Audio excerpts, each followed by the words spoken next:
बोला बोला बखोरापुर वाली माई की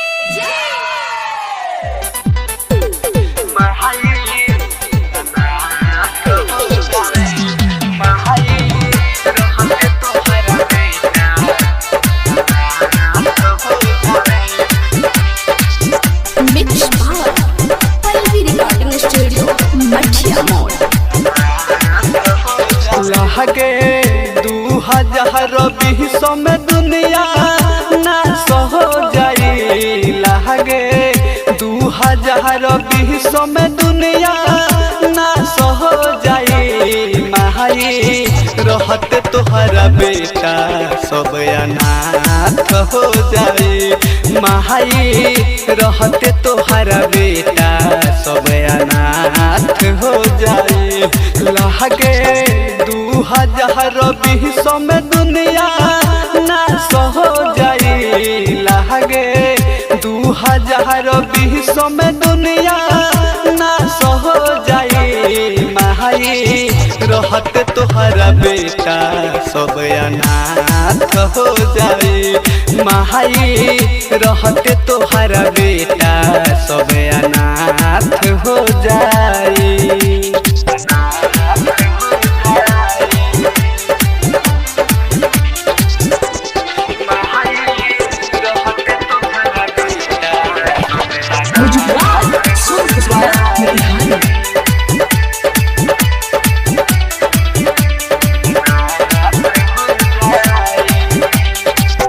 केहू ना सहारा बाटे भइल दुनिया पागल। डर वाला दाग माई दिल पर बलागल। केहू ना सहारा बाटे भइल दुनिया पागल।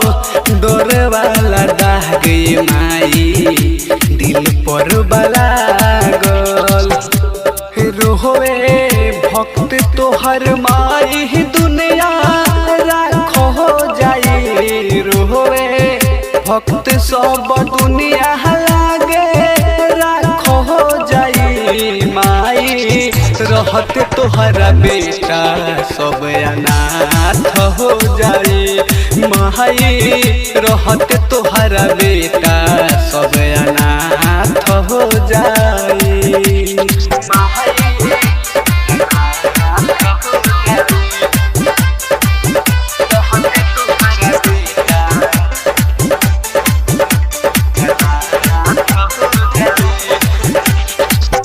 कहेला है अमर जीत माई उठा ले तू गोद हो। गुडू गोलडेन संगे रोए पहर मोद हो। कहेला है अमर जीत माई उठा ले तू गोद हो। गुडू गोलडेन संगे रोए पहर मोद हो। कृपा कह द माई दुनिया तोहार खास हो जाई। कृपा कह द माई दुनिया तोहार खास हो जाई। माई रहते तोहरा बेटा सब अनाथ हो जाई। माई रहते तोहरा बेटा